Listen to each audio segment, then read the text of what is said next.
मध्ये कारण धाराशिवचे पालकमंत्री डॉक्टर तानाजी सावंत यांच्या अध्यक्षतेखाली आज तेरणा कारखाना इथं शिवसेनेचा मेळावा आयोजित करण्यात आलाय। तर या मेळाव्यामध्ये धाराशिव महायुतीच्या राष्ट्रवादीच्या उमेदवार अर्चना पाटील यांचा प्रचार करण्याबाबत भूमिका स्पष्ट होणार आहे। तानाजी सावंत हे त्यांचे पुतणे धनंजय सावंत यांना उमेदवारी मिळावी यासाठी आग्रही होते आणि सोबतच शिवसेनेचा हक्काचा मतदारसंघ राष्ट्रवादीला सोडल्यानं त्यांनी जाहीर कार्यक्रमात आपली नाराजी देखील व्यक्त केलेली होती।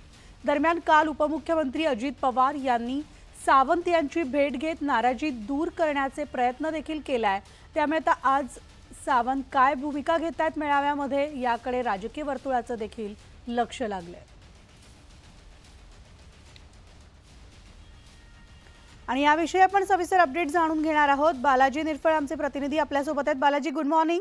आज शिवसेना लोकसभा निवडणुकीची भूमिका स्पष्ट होणार। जिल्ह्याचे पालकमंत्री डॉक्टर तानाजी सावंत यांच्या अध्यक्षतेमध्ये हा मेळावा आयोजित होतोय। काय सविस्तर अपडेट्स आहेत? तानाजी सावंत यांची नाराजी खरंच दूर झाली आहे का?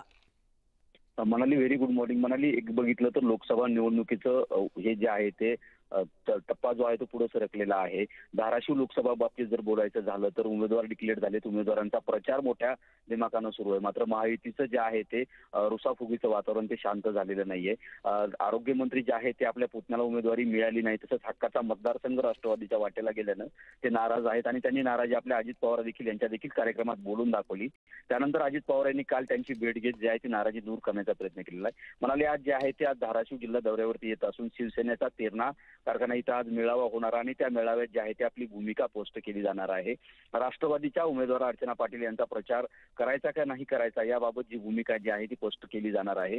गेल्या अनेक दिवसापासून वातावरण तापलेलं आहे। महाविकास आघाडीनं प्रचारात आघाडी घेतली होती, मात्र महायुतीचा प्रचार जो आहे तो चांगल्या पद्धतीने सुरू असला तरी सावंत हे जे आहे ते प्रचारात उतरले नाहीत। त्यामुळे शिवसेना जी आहे ती या प्रचारापासून कुठेतरी अलिप्त राहताना दिसत आहे। आज ज्याबाबत जे आहे ती मेळावा घेऊन कार्यकर्त्यांना मार्गदर्शन करणार आहेत, कार्यकर्त्यांची मतं जाणून घेणार आहेत। इतक्या दिवस घड्याळांच्या विरोधात आपण मतं मागितलेली आहेत आणि घड्याळाला मतं करा असं म्हणायची वेळ आली। त्यामुळे कुठेतरी ही नाराजी आहे आणि आता याच्यावरतीच खल या बैठकीत होणार आहे।